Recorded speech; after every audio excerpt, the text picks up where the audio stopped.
Hello, bienvenue sur Report Art. Aujourd'hui, on se retrouve enfin pour une nouvelle analyse et plus particulièrement une analyse des œuvres d'art dans un film, qui est un format que j'adore faire mais qui prend un temps considérable. Ce qui explique pourquoi j'avais pas pu sortir cette vidéo le 24 décembre pour la fin du calendrier de l'Avent et que ça sort que maintenant parce que c'est un film qui a tellement d'œuvres que je vais être obligée d'en faire une série de vidéos et donc chaque vidéo aura une thématique.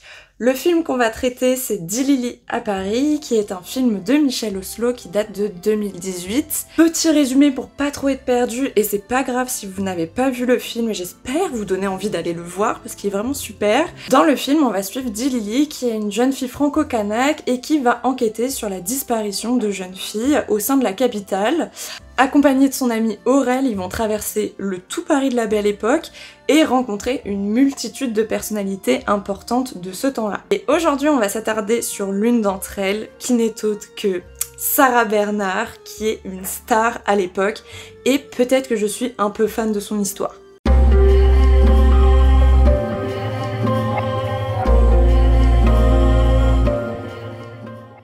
Bien évidemment, juste avant de rentrer dans le film et dans les extraits que j'ai à vous présenter, on va d'abord parler de Sarah Bernhardt pour pas vous perdre et puis pour que vous puissiez savoir qui c'est quand même. Sarah Bernhardt, c'est une figure majeure de la Belle Époque, c'est une actrice, une businesswoman, une artiste plasticienne et vraiment une figure majeure, si vous l'avez toujours pas compris. Elle a d'ailleurs eu une superbe expo l'année dernière au Petit Palais, donc si vous pouvez mettre la main sur le catalogue d'expo, je vous le conseille très fortement. Pour la petite biographie, Sarah Bernhardt naît d'une mère courtisane, ou aussi appelée demi-mondaine.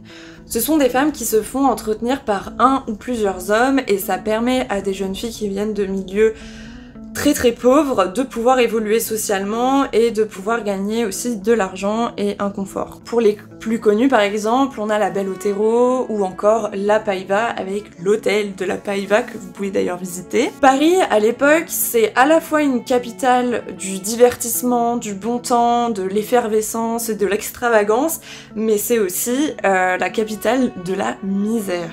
Dans ce contexte-là, Sarah Bernhardt, elle va grandir totalement délaissée par sa mère qui va l'envoyer à la fois chez des nounous, chez des religieuses. D'ailleurs, Sarah Bernhardt a même pensé à rentrer dans les ordres, mais dans les années 1850, elle va rejoindre sa mère et sa tante à la capitale. Les deux, elles ont un gros succès à Paris et déjà à son jeune âge, Sarah Bernhardt, elle est connue pour avoir un sacré caractère, surtout par rapport à ce qui était attendu des femmes à l'époque. Du coup, un ami de sa mère, qui est le duc de Morny, accessoirement demi-frère de Napoléon III, lui conseille de faire du théâtre et il va la faire rentrer au conservatoire. C'est comme ça que la carrière de Sarah Bernhardt en tant qu'actrice va commencer, et je vais pas rentrer dans tous les scandales et tous les détails de sa vie, ses évolutions, etc. parce que vraiment ça pourrait être très long.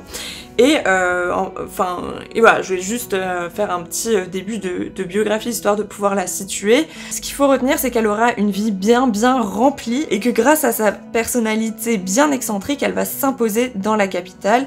Si vous voulez plus d'infos, je vous mets la référence du catalogue d'expo du Petit Palais et des podcasts et documentaires sur elle que j'avais trouvé très intéressants dans mes souvenirs.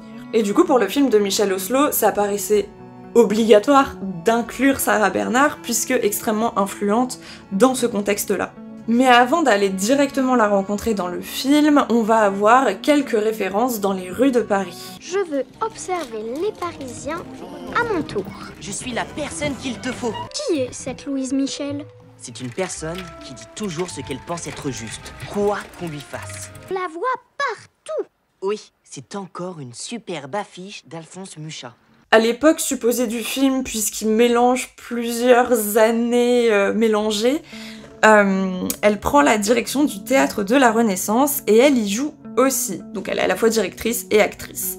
Mais pour faire parler des pièces qui vont se jouer, il faut en faire la promotion et pour cela on fait appel à des affichistes, ancêtres des publicitaires. Pour l'histoire, à cette époque, Bernhardt elle est vraiment au top de sa carrière et elle doit faire la promotion d'une pièce qui s'appelle Gismonda, Pour ça, elle va demander à l'imprimerie Le Mercier de lui faire des affiches promotionnelles le plus vite possible, mais le problème, c'est qu'on est fin décembre, donc niveau timing, on est en plein dans les périodes de fin d'année et beaucoup d'employés sont en congé.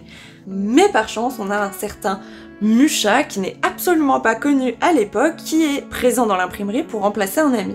À l'époque, le jeune artiste tchèque va saisir cette occasion et va réaliser l'affiche pour Gismonda. D'ailleurs, on peut la voir en version vitrail dans le film. Bernard, elle est séduite par ce style qui n'est pas courant dans l'affiche. Et puis Mucha, il transmet une image très magnifiée de l'artiste. Et ça aussi, elle aime beaucoup parce qu'elle a compris que l'image et exploiter son image, c'est très important. Elle va donc établir un contrat de 6 ans avec Mucha, qui va aussi s'occuper des costumes et des décors du théâtre. C'est notamment par cette collaboration qu'il va connaître un gros succès. Et c'est aussi de ce contrat que vont naître d'autres affiches présentes dans le film, comme celle de La Dame aux Camélias. C'est une pièce adaptée d'un roman d'Alexandre Dumas fils qui raconte une histoire d'amour tragique entre une courtisane qui meurt de maladie et un jeune bourgeois. Elle s'appelle La Dame aux Camélias car elle porte à la poitrine cette fleur pour indiquer si elle est disposée ou non à répondre aux demandes de ses amants. Sur l'affiche, on retrouve donc cette fleur dans les cheveux de Bernard, mais aussi tenue par une main en bas à gauche. Ce motif symbolise la future mort de la courtisane dans la pièce. On peut voir aussi des cœurs transpercés par des épines qui rappellent que l'amour de cette histoire est vain. L'un des cœurs a une bague puisque le gentilhomme voulait épouser la Dame aux Camélias. Le personnage a une expression de douleur qui annonce sa fin tragique. Ce qui est très particulier dans le monde de l'affiche, c'est que ce format hyper vertical et étroit rappelle les estampes japonaises et c'est pas commun, mais l'autre chose particulière, ce sont ces couleurs pastel et le format permet à ce que le personnage soit quasiment à échelle humaine. Et évidemment, dans le monde de l'affiche, c'est très important de se démarquer pour attirer l'œil de la population qui déambule dans les rues et donc faire correctement la promotion de la pièce. Pour la seconde affiche avec Sarah Bernard, nous avons La Princesse lointaine de 1897. Cette fois, ce n'est pas pour faire la promotion d'une pièce, mais pour annoncer un banquet organisé par les amis de l'actrice au Grand Hôtel. Le motif aura tellement de succès qu'il sera reproduit dans le journal La Plume, dans l'édition d'art et aussi en carte postale. Cette affiche, elle change des précédentes puisqu'il ne présente pas l'actrice de pied dans un format hyper vertical, hyper étiré, mais ici on a le portrait de l'actrice déguisée en Mélisinde de La Princesse lointaine d'Edmond de Rostand. Cette pièce est une commande de Bernard à Edmond de Rostand et ça raconte l'histoire d'un troubadour qui, à force de chanter et de raconter l'histoire de la princesse Mélisinde, il va en tomber amoureux.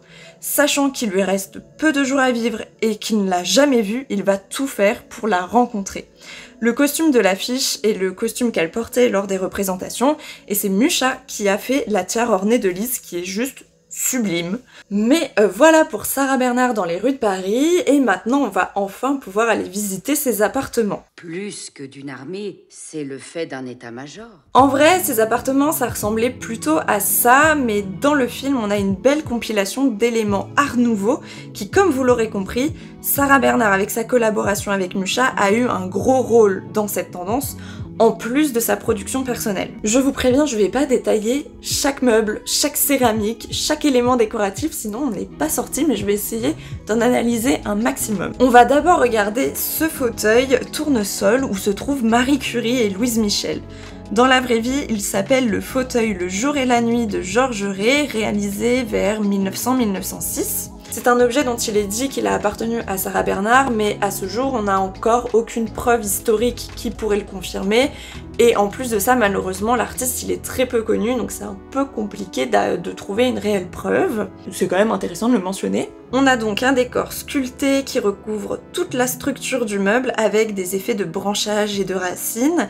Et au vu des motifs, on sait tout de suite qu'on est dans l'art nouveau, qui puise ses ressources dans les formes de la nature, du végétal. Quand on est assis dedans, c'est comme si on était dans un écrin de végétation qui nous protège, et si l'on regarde plus en détail, on peut voir dans toutes ces formes sinueuses des nus féminins et des animaux cachés. D'ailleurs, on peut trouver une souris et un escargot en bas du fauteuil. Ce sont des animaux qui sont popularisés encore une fois avec les estampes japonaises et qui vont se retrouver de plus en plus dans le mobilier européen.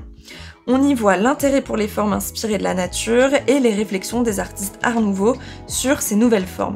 Maintenant, on va suivre Dilili qui va partir à la visite des différentes pièces de l'appartement pendant que les grands continuent de parler de cet enlèvement des petites filles. A été heureusement réintégré. Parfois, je ne comprends rien du tout. Ce sera pour plus tard. Elle va arriver dans cette salle qui correspond au salon Pomme de Pin du musée de l'école de Nancy. Petit point histoire parce qu'on va vraiment beaucoup parler de ce musée, il y a beaucoup de pièces qui viennent de là-bas, donc c'est important que je fasse un petit historique de ça. On se trouve donc à Nancy et à la base c'est une propriété privée d'Eugène Corbin, un homme d'affaires qui va diriger les magasins réunis. On y trouve une partie des objets qu'il a donnés à la ville, puis sa maison sera achetée en 1950 par la municipalité pour y établir le musée actuel. C'est un énorme mécène pour l'Art Nouveau et donc on va pouvoir revenir à ce salon Pomme de Pin. Évidemment, si ce salon s'appelle comme ça, c'est parce qu'il y a de la pomme de pin partout. Déjà, regardez le magnifique vitrail de Jacques Gruber de 1911. Ensuite, on va avoir une belle composition d'artistes Art Nouveau avec du Majorelle, du Gallet, du Valin, du Diel, etc., etc. Vraiment une très belle compilation d'objets. Et c'est pas une reconstitution historique du salon comme il a pu l'être chez les Corbin, mais c'est une mise en situation pour comprendre comment pouvait être un salon Art Nouveau. Quand on continue la visite, on voit Dilili qui passe devant un vitrail.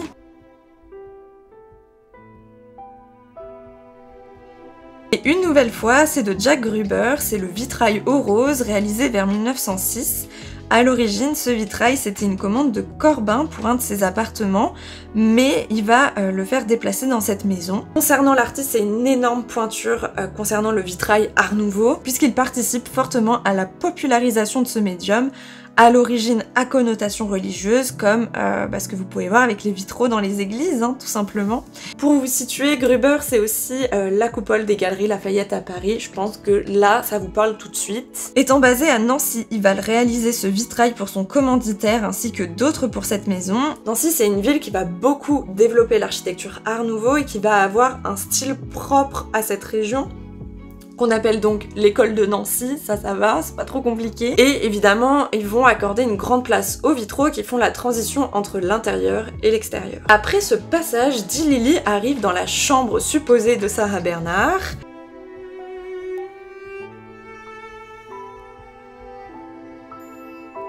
Où on retrouve un énorme lit. Il s'appelle le lit Aube et Crépuscule, il est réalisé par Émile Gallet en 1904.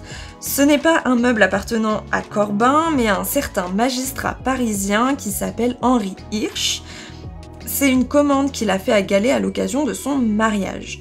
Ce lit, c'est l'une des dernières pièces en bois de Gallet qui meurt la même année. Il est considéré vraiment comme l'aboutissement de l'œuvre de Gallet, et en ce sens, on a des formes très éloignées de ce qu'il fait habituellement. La structure du meuble épouse parfaitement les lignes du motif. On a une essence de bois rare, du cristal, de la nacre. Vraiment, on est sur un meuble de luxe. Il évoque le cycle de la nature et de la vie, ainsi que de sa brièveté par les papillons, puisqu'ils ont une durée de vie limitée, et qu'on retrouve à la fois un papillon de jour et de nuit. Au chevet de tête, le papillon de nuit, il laisse tomber sa nacre sur un paysage de campagne, et au pied du lit, en fait en symétrie, on a deux papillons qui sont liés par un œuf en cristal gravé. Cet œuf rappelle la naissance et l'éphémère de la vie, et personnellement, je trouve aussi que comme c'est une commande pour un mariage, ça laisse présager la future vie familiale du couple. Et après la chambre, Dilili continue sa pérégrination pour arriver dans la salle à manger.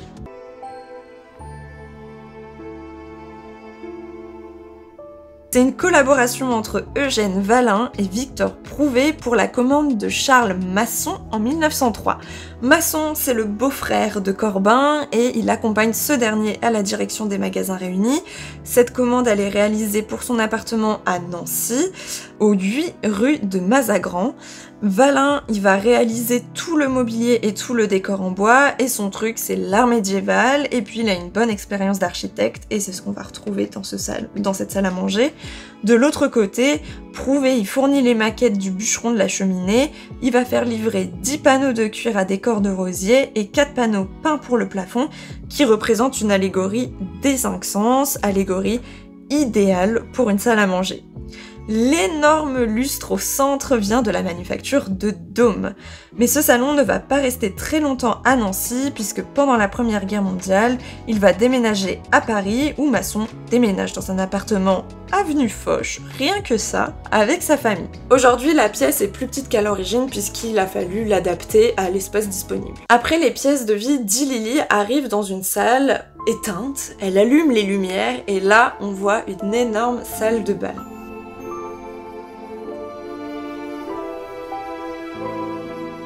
Cette salle, vous pouvez la voir au musée d'Orsay, 2e étage, salle 51. À l'époque, elle se trouve dans l'hôtel du Palais d'Orsay collé à la gare d'Orléans. Le tout est aujourd'hui le musée d'Orsay. L'architecte qui est chargé de l'hôtel et de la gare s'appelle Victor Laloux et pour cette construction, on est en 1900 à l'occasion de l'Expo universelle où bon nombre de visiteurs arrivent et donc il faut impérativement une gare, et les expos universelles, c'est l'équivalent des JO pour les arts et les industries. Je vais pas forcément faire une histoire de la gare et une histoire du musée d'Orsay, parce que ce qui va nous intéresser vraiment, c'est cette salle de bal. Curieusement, en ligne, il y avait très peu d'informations. J'ai surtout retrouvé l'anecdote du général de Gaulle qui a tenu la conférence de presse qui annonçait son retour au pouvoir, mais pour ce qui est de la période qui nous intéresse, il n'y avait pas forcément énormément de choses, du moins en ligne. Déjà, il faut savoir que l'hôtel du Palais d'Orsay était l'écrin pour la gare, puisqu'il cachait l'arrière et l'un des côtés de celle-ci. C'est un hôtel qui comportait tout de même entre 320 et 370 chambres, et qui va fermer en 1973. Pour la salle de bal ou salle des fêtes, on a donc une superbe salle qui permet d'organiser divers événements. Le décor il est super riche entre les décors peints qui représentent les saisons et les arts et avec au centre le char d'Apollon, dieu des arts, donc on sent qu'il y a un thème quand même dans cette salle des fêtes, mais aussi on a beaucoup de dorures, on a des lustres en cristal, on a des mémoires, etc. etc. Bien qu'ils aient un but esthétique, ils ont aussi un but technique et pratique et Lily nous l'a un peu montré en allumant les lumières. En effet, à l'époque, l'éclairage électrique est encore de faible intensité, du coup le fait d'avoir des miroirs, le cristal des lustres et puis les dorures, ça permet de faire refléter cette lumière et de l'intensifier. Maintenant, dans le film, cette salle, elle fait sens de l'avoir chez Sarah Bernhardt, puisque bien évidemment, elle adorait organiser des événements et de somptueuses soirées. Et c'est sur cette œuvre qu'on s'arrête aujourd'hui. J'espère que vous avez aimé cette première entrée dans le Paris de la Belle Époque. On commence doucement et puis avec des œuvres quand même que vous devez peut-être connaître de loin, notamment pour Mucha. N'hésitez pas à me dire laquelle de ces œuvres vous a le plus plu. Et puis nous, on se retrouvera la semaine prochaine pour une nouvelle vidéo. Salut!